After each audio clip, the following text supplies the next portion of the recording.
박혜정이 지수의 머리채를 잡았습니다. 지수의 몸이 뒤로 확 꺾였습니다. 이 천박한 거짓말쟁이가!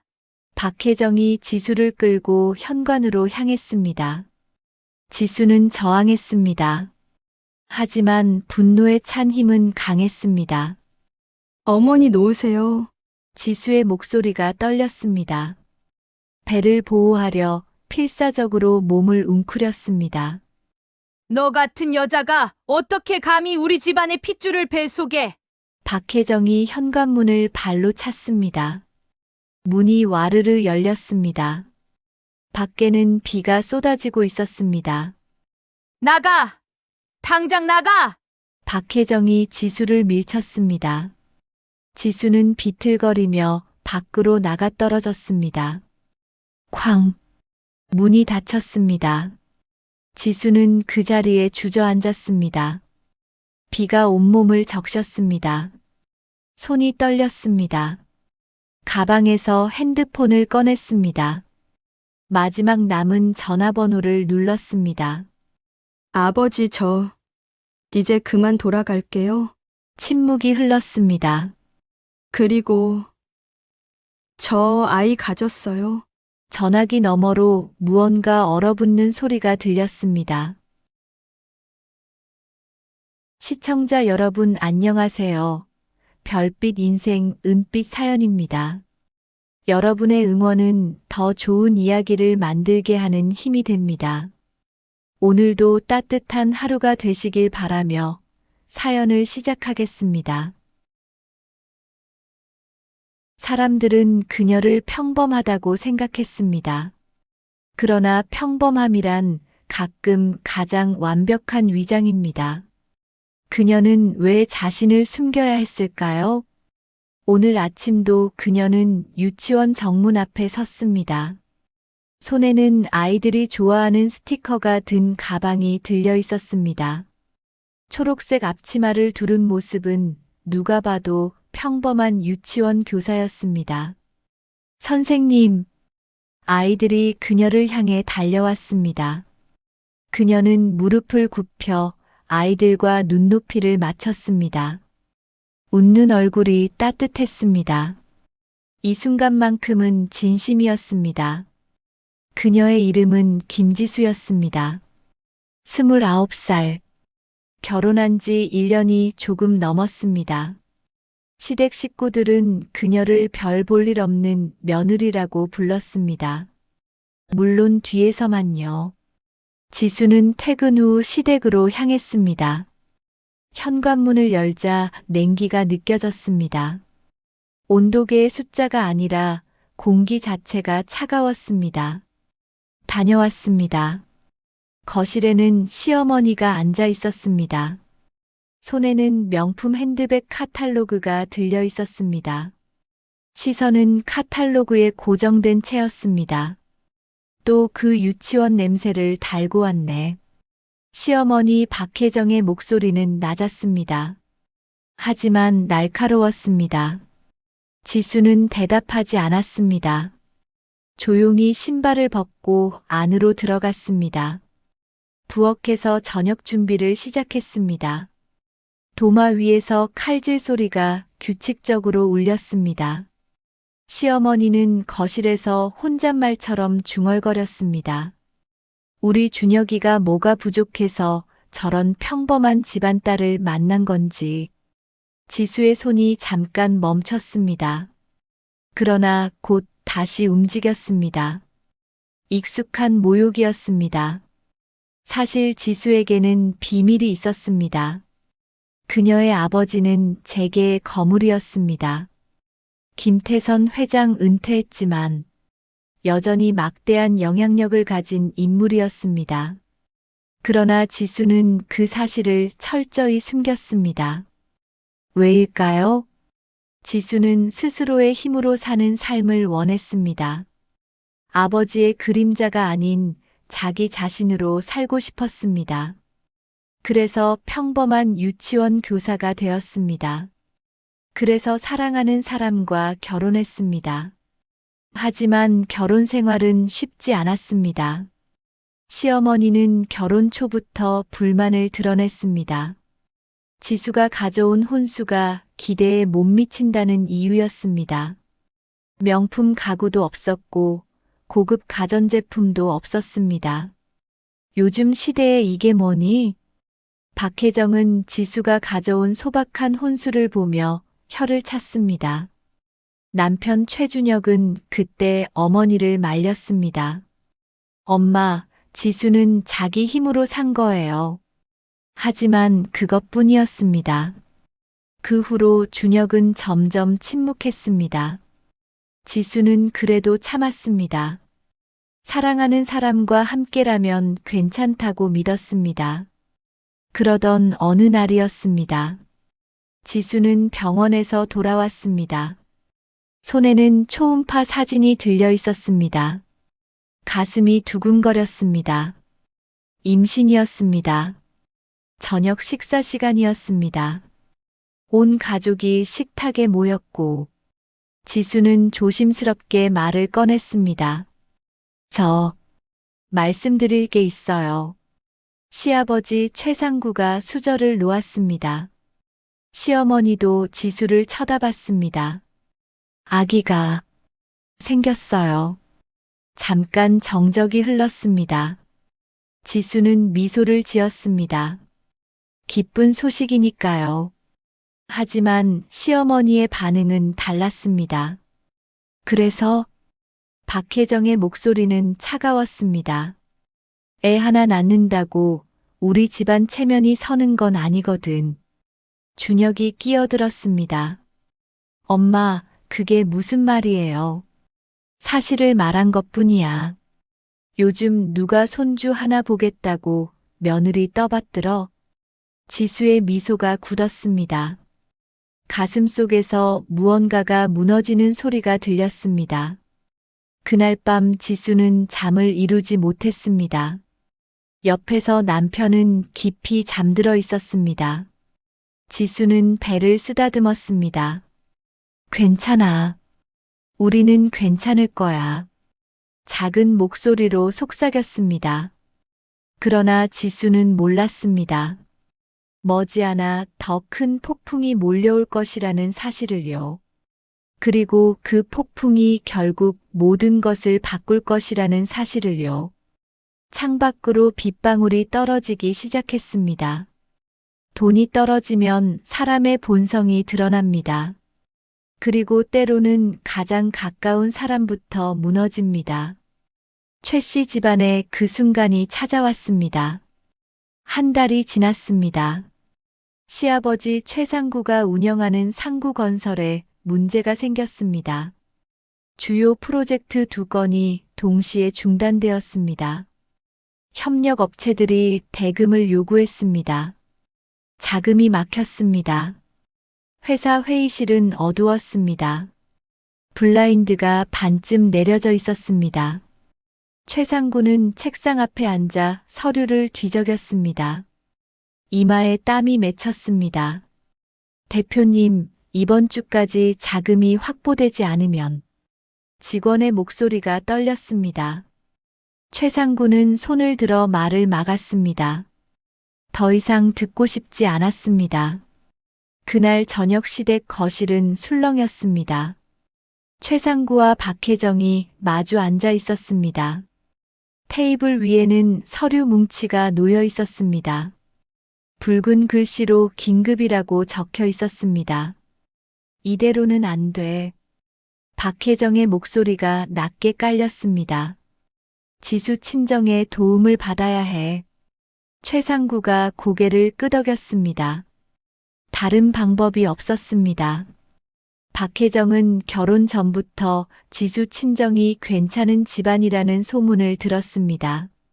정확한 정보는 아니었지만 그녀는 믿고 싶었습니다. 아니, 믿어야 했습니다. 지수야, 이리 와봐. 박혜정이 지수를 불렀습니다. 지수는 방에서 나왔습니다. 배가 조금씩 불러오고 있었습니다. 손으로 배를 감싸며 천천히 걸었습니다. 앉아. 지수가 소파에 앉았습니다. 시어머니와 시아버지의 표정이 평소와 달랐습니다. 무언가 심각했습니다. 내 친정 부모님 연락처 좀 줘. 박혜정의 말이 짧았습니다. 지수의 손가락이 움찔했습니다. 왜 그러시는데요? 왜긴 왜야? 우리 회사 상황이 안 좋아서 그래. 내 친정에서 좀 도와줄 수 있지 않겠어? 지수는 입술을 깨물었습니다. 예상했던 순간이었습니다. 저희 집은 평범해서 평범하긴. 내가 입고 다니는 옷, 내가 쓰는 물건들 봤어. 내 친정이 그렇게 평범할 리 없다고. 박혜정의 목소리가 높아졌습니다. 지수는 대답하지 못했습니다. 거짓말을 하자니 양심이 찔렸습니다. 진실을 말하자니 평범한 삶이 무너질 것 같았습니다. 그때 박혜정이 테이블 위 지수의 지갑을 집어들었습니다. 지수가 방에 두고 온 지갑이었습니다. 뭐 하시는 거예요? 지수가 벌떡 일어났습니다. 박혜정은 지갑을 열었습니다. 안에서 낡은 사진 한 장이 나왔습니다. 중년 남성이 정장을 입고 서 있는 사진이었습니다. 배경에는 큰 건물이 보였습니다. 이 사람이 누구야? 제 아버지세요. 박혜정은 사진을 자세히 들여다봤습니다. 어디선가 본 듯한 얼굴이었습니다. 그녀의 눈이 커졌습니다. 설마 김태선 회장? 지수는 침묵했습니다. 이게 대체 무슨 일이야? 내가 김태선 회장의 딸이라고? 박혜정의 목소리가 떨렸습니다. 분노인지 흥분인지 알 수 없었습니다. 왜 숨겼어? 왜 우리를 속였어? 속인 게 아니에요. 그냥 말하고 싶지 않았을 뿐이에요. 지수의 목소리는 차분했습니다. 말하고 싶지 않았다고? 우리가 얼마나 고생했는데. 내가 진작 말했으면 이렇게까지 안 됐을 거 아냐. 박혜정이 소리쳤습니다. 현관문이 열렸습니다. 준혁이 퇴근했습니다. 그는 거실의 분위기를 감지했습니다. 무슨 일이에요? 내 와이프한테 물어봐. 우리한테 친정 배경을 숨기고 살았다잖아. 준혁이 지수를 바라봤습니다. 지수는 고개를 숙였습니다. 지수야, 이게 사실이야? 지수는 천천히 고개를 끄덕였습니다. 준혁의 얼굴이 굳었습니다. 왜 말 안 했어? 나한테도. 당신은 나를 있는 그대로 사랑한다고 했잖아요. 그래도 이건 아니지. 당신이 먼저 솔직했어야지. 준혁의 말에 지수의 가슴이 무너졌습니다. 남편마저 어머니 편을 들었습니다. 엄마 말씀이 맞아.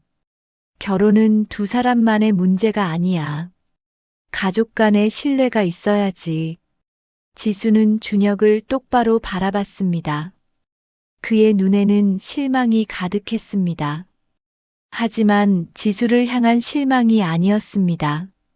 자신이 기대했던 재산을 숨긴 것에 대한 실망이었습니다. 지수는 깨달았습니다. 이 집에서 자신은 사랑받는 며느리가 아니라 이용당하는 도구였다는 것을요. 내일 당장 내 아버지 만나게 해. 박혜정이 단호하게 말했습니다. 지수는 대답하지 않았습니다. 그저 방으로 돌아갔습니다. 방문을 닫자 어둠이 밀려왔습니다. 지수는 침대에 앉았습니다. 배를 쓰다듬었습니다. 미안해. 누구에게 하는 말인지 알 수 없었습니다. 뱃속 아이에게일까요? 아버지에게일까요?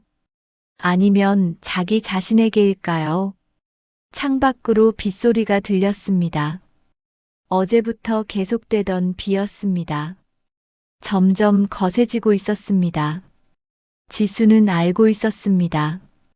이제 더 이상 평범한 척할 수 없다는 것을요. 그리고 곧 선택의 순간이 올 것이라는 것을요. 하지만 어떤 선택을 해야 할까요? 인간은 궁지에 몰리면 가장 가까운 사람을 먼저 공격합니다. 그날 밤 박혜정은 선을 넘었습니다. 그리고 모든 것이 돌이킬 수 없게 되었습니다. 다음 날 아침이었습니다. 지수는 눈을 떴습니다. 옆자리는 비어 있었습니다. 준혁은 새벽에 나간 모양이었습니다. 베개에 그의 흔적만 남아 있었습니다. 지수는 천천히 일어났습니다. 거울을 봤습니다. 눈가가 부어 있었습니다. 어젯밤 잠을 설쳤기 때문이었습니다. 세수를 하고 거실로 나왔습니다. 시댁 식구들이 모두 모여 있었습니다. 분위기가 이상했습니다. 앉아. 박혜정의 목소리가 얼어붙어 있었습니다. 지수는 소파에 앉았습니다. 손을 모아 무릎 위에 올렸습니다. 오늘 내 아버지 만나러 간다. 어머니, 제가 말씀드렸잖아요. 아버지는 됐어. 내가 뭘 어떻게 포장하든 상관없어. 우리는 오늘 당장 만날 거야.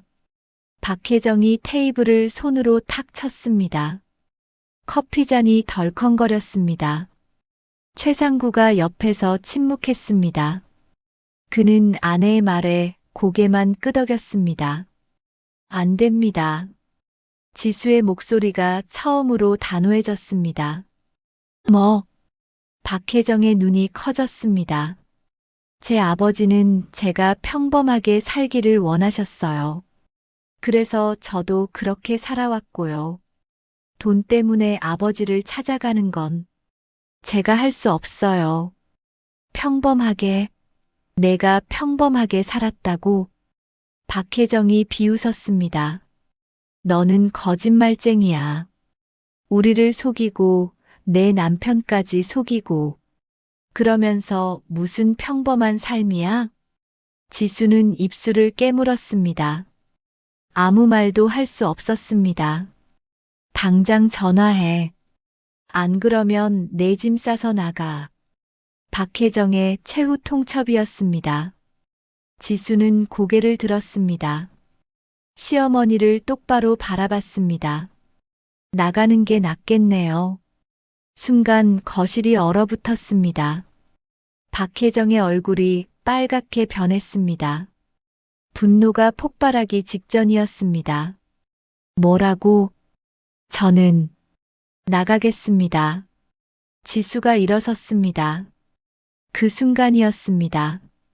박혜정이 지수의 머리채를 잡았습니다.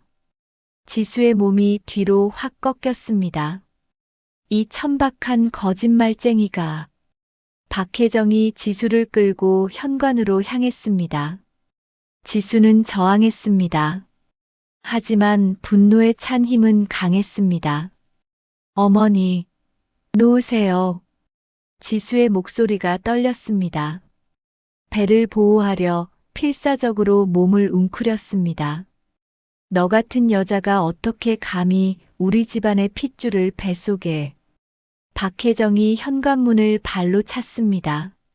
문이 와르르 열렸습니다. 밖에는 비가 쏟아지고 있었습니다. 나가. 당장 나가. 박혜정이 지수를 밀쳤습니다.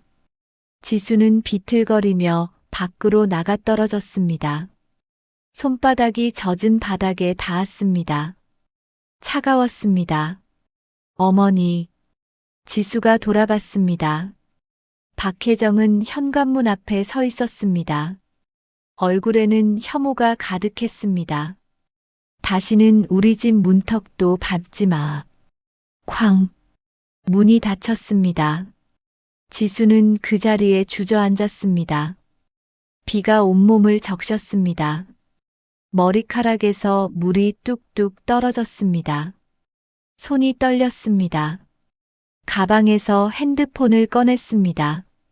화면에 빗물이 맺혔습니다. 지수는 마지막 남은 전화번호를 눌렀습니다. 신호음이 울렸습니다. 한 번, 두 번. 지수야? 익숙한 목소리였습니다. 아버지였습니다. 아버지. 지수의 목소리가 떨렸습니다. 무슨 일이야? 왜 우는 거야? 이제 그만 돌아갈게요. 침묵이 흘렀습니다. 무슨 일 있었어? 아버지의 목소리가 낮아졌습니다. 시댁에서 쫓겨났어요. 그리고 아이 가졌어요. 또다시 침묵이었습니다. 하지만 이번엔 달랐습니다. 전화기 너머로 무언가 얼어붙는 소리가 들렸습니다. 지금 어디 있니? 시댁 앞이요. 움직이지 마. 10분 안에 차 보낼게. 전화가 끊어졌습니다. 지수는 핸드폰을 가슴에 안았습니다. 비는 여전히 쏟아졌습니다. 하지만 이상하게도 더 이상 춥지 않았습니다. 머릿속이 복잡했습니다. 후회가 밀려왔습니다. 아니, 후회가 아니었습니다. 해방감이었습니다. 그녀는 더 이상 참을 필요가 없었습니다. 더 이상 평범한 척할 필요가 없었습니다. 10분 후 검은색 세단이 도착했습니다. 차에서 정장을 입은 남자가 내렸습니다. 그는 우산을 펴서 지수를 감쌌습니다. 아가씨, 제가 모시겠습니다. 지수는 천천히 일어났습니다. 차에 올랐습니다. 뒷좌석은 따뜻했습니다. 차가 출발했습니다. 지수는 창밖을 봤습니다. 시댁집이 점점 멀어졌습니다. 그 집에서의 1년이 주마등처럼 스쳐 지나갔습니다. 그리고 깨달았습니다. 이제 시작이라는 것을요. 진짜 이야기는 지금부터라는 것을요. 비는 계속 내렸습니다. 하지만 폭풍은 이제 막 시작되려 하고 있었습니다. 복수는 감정이 아니라 전략입니다. 그리고 김태선 회장은 평생 전략으로 승부해온 사람이었습니다. 그의 딸이 당한 굴욕은 단 하루 만에 값을 치르게 될 것이었습니다. 차는 도심을 벗어나 한강변 고급 주택가로 향했습니다. 지수는 창밖을 바라봤습니다. 익숙한 풍경이었습니다. 어린 시절 뛰어놀던 거리였습니다. 오랜만이었습니다. 차가 대문 앞에 멈췄습니다. 철문이 천천히 열렸습니다. 저택의 불빛이 보였습니다. 현관에는 아버지가 서 있었습니다. 김태선 회장은 70을 넘긴 나이였지만 여전히 위엄이 있었습니다. 회색 정장이 단정했습니다. 하지만 표정은 굳어 있었습니다. 지수가 차에서 내렸습니다. 젖은 옷이 몸에 달라붙었습니다. 아버지 김태선은 아무 말 없이 지수를 안았습니다. 큰 손이 딸의 등을 토닥였습니다. 들어가자. 두 사람은 집 안으로 들어갔습니다. 거실은 넓었습니다. 하지만 따뜻했습니다. 벽난로에 불이 타고 있었습니다. 옷부터 갈아입어라. 가정부가 마른 옷을 가져왔습니다. 지수는 욕실로 갔습니다. 거울을 봤습니다. 머리가 흐트러져 있었습니다. 시어머니가 잡아당긴 흔적이었습니다. 손으로 머리를 정리했습니다. 옷을 갈아입고 나왔습니다. 아버지는 소파에 앉아 있었습니다. 옆에는 비서실장 박승호가 서 있었습니다. 앉아라. 지수가 앉았습니다. 김태선이 물을 건넸습니다. 지수는 한 모금 마셨습니다. 목이 타들어갔습니다. 이제 말해라. 무슨 일이 있었는지. 지수는 천천히 이야기했습니다. 결혼 생활의 냉대부터 시댁의 요구, 그리고 오늘 아침의 폭력까지. 담담하게 말했습니다. 김태선의 표정은 변하지 않았습니다. 하지만 손가락이 천천히 소파 팔걸이를 두드렸습니다. 규칙적인 소리였습니다. 이야기가 끝났습니다. 침묵이 흘렀습니다. 승호, 김태선이 비서실장을 불렀습니다. 예, 회장님. 상구건설, 최상구, 모든 정보 파악해. 이미 준비했습니다. 박승호가 태블릿을 꺼냈습니다.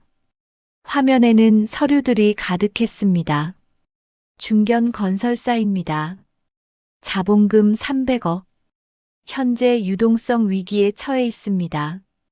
주요 협력업체 3곳, 진행 중인 프로젝트 5건입니다. 김태선이 화면을 훑어봤습니다. 약점은 차입 비율이 높습니다. 은행 대출이 만기 도래 중입니다. 협력업체 대금 지불도 밀려 있습니다. 움직여. 어느 정도까지 하시겠습니까? 김태선이 지수를 바라봤습니다. 딸의 눈가가 아직 부어 있었습니다. 완전히. 알겠습니다. 박승호가 고개를 숙이고 나갔습니다. 지수가 입을 열었습니다. 아버지, 그 정도까지는. 지수야. 김태선이 딸의 손을 잡았습니다. 나는 내가 평범하게 살기를 원했다. 내 선택을 존중했다. 하지만 너를 지키지 못한 건 내 책임이다. 아버지 잘못이 아니에요. 아니다. 내가 너를 제대로 보호했어야 했다. 내가 아이까지 가진 상황에서 그런 모욕을 당하게 했다. 김태선의 목소리가 낮아졌습니다. 이제부터는 내가 할 일을 하겠다. 내 손주를 지킬 것이다. 지수는 더 이상 반대하지 않았습니다. 피곤했습니다. 몸도 마음도. 오늘은 쉬어라. 내일부터 병원 다니자. 네, 아버지. 지수는 자신의 방으로 올라갔습니다. 오래된 방이었습니다. 하지만 깨끗했습니다. 누군가 계속 관리해온 모양이었습니다. 침대에 누웠습니다. 천장을 바라봤습니다. 배를 쓰다듬었습니다. 이제 괜찮을 거야. 작은 목소리로 중얼거렸습니다. 그날 밤 김태선의 서재에서는 불이 꺼지지 않았습니다. 박승호와 여러 참모들이 모였습니다. 노트북 화면에는 수많은 데이터가 떠올랐습니다. 은행부터 압박합니다. 대출 만기 연장 불가 통보, 협력업체들에게 연락, 상구건설과의 계약 재검토 권유, 주요 발주처에도 정보 전달, 상구건설의 신용도 문제 있음, 진행 중인 프로젝트, 안전점검 강화 요청, 각자의 역할이 정해졌습니다. 김태선이 창밖을 바라봤습니다. 밤하늘에는 별이 없었습니다. 여전히 비가 내리고 있었습니다. 내일 아침 상구건설은 지옥을 맛볼 것이다.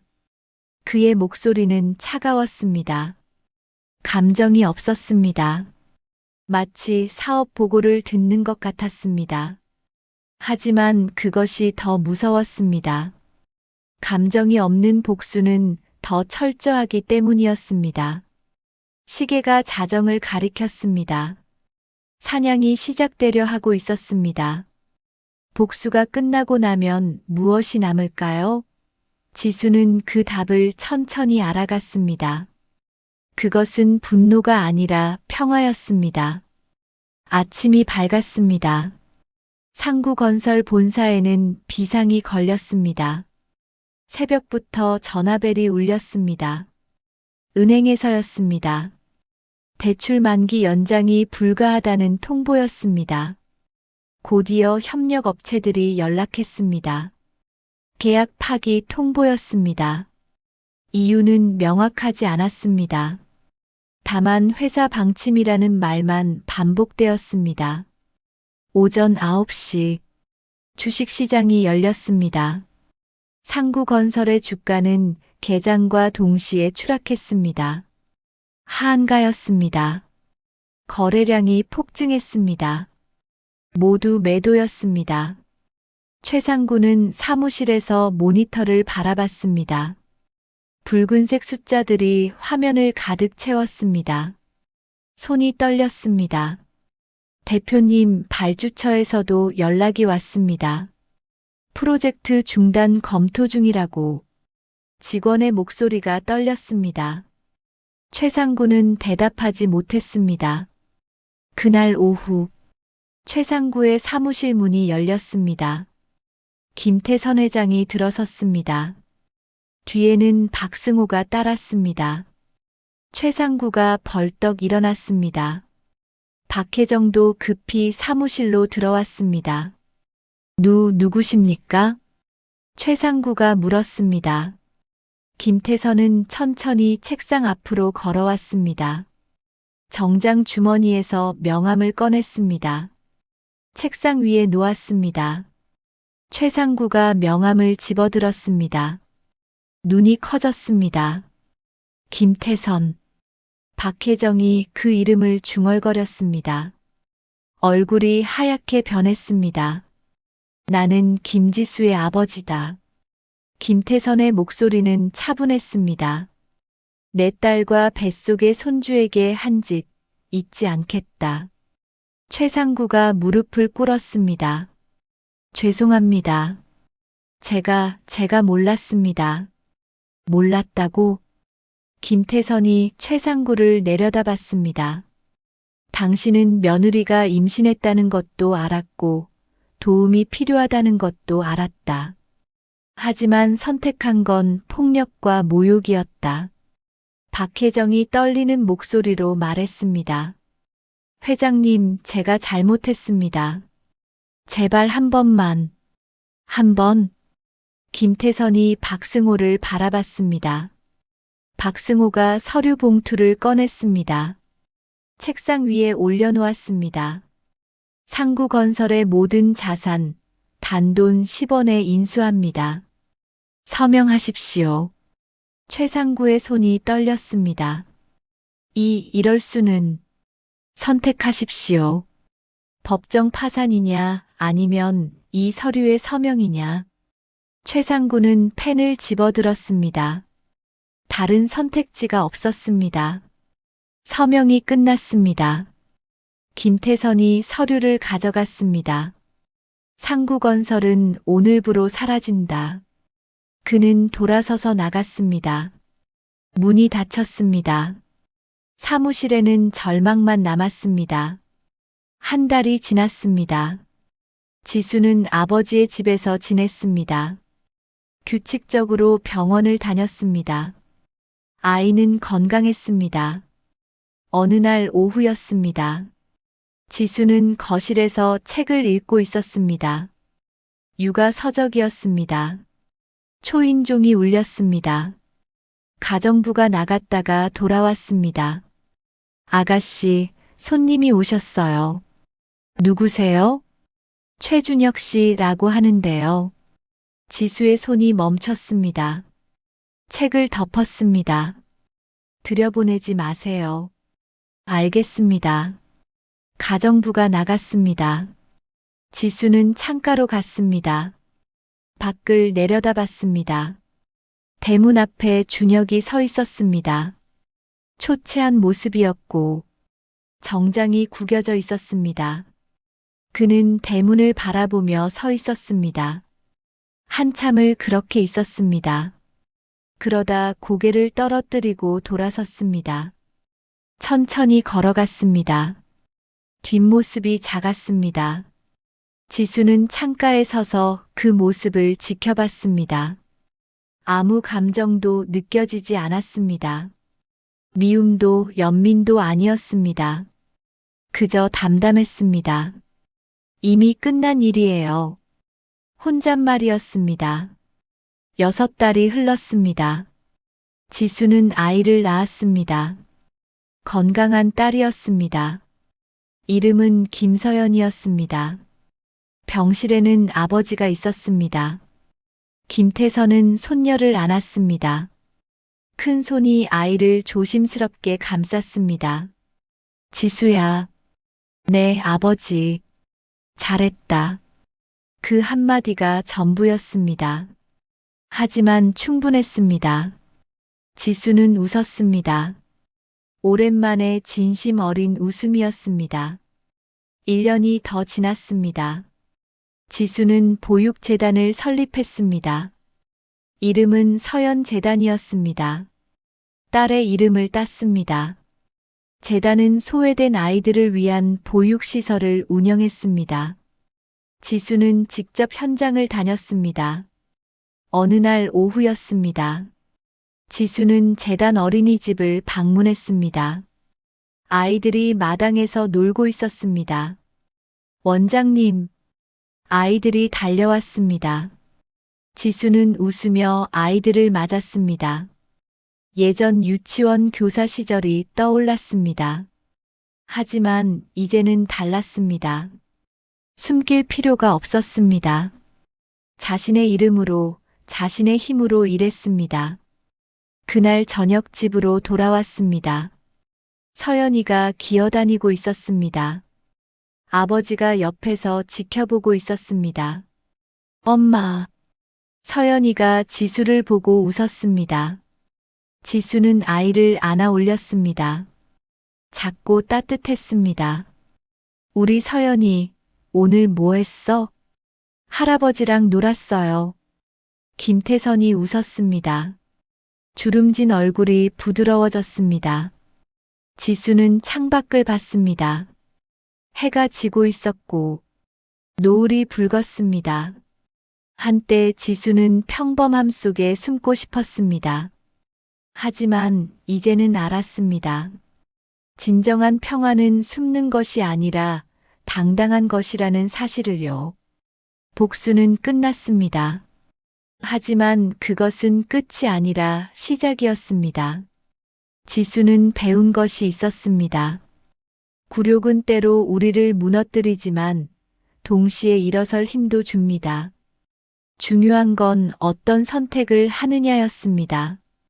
지수는 선택했습니다. 분노가 아닌 사랑을, 복수가 아닌 성장을, 숨는 삶이 아닌 당당한 삶을. 서연이가 지수의 얼굴을 만졌습니다. 엄마, 웃어요. 지수가 웃었습니다. 그래, 엄마가 웃고 있네. 인생은 때로 우리를 시험합니다. 하지만 그 시험을 통과하고 나면 더 단단한 자신을 발견하게 됩니다. 여러분도 그럴 수 있습니다.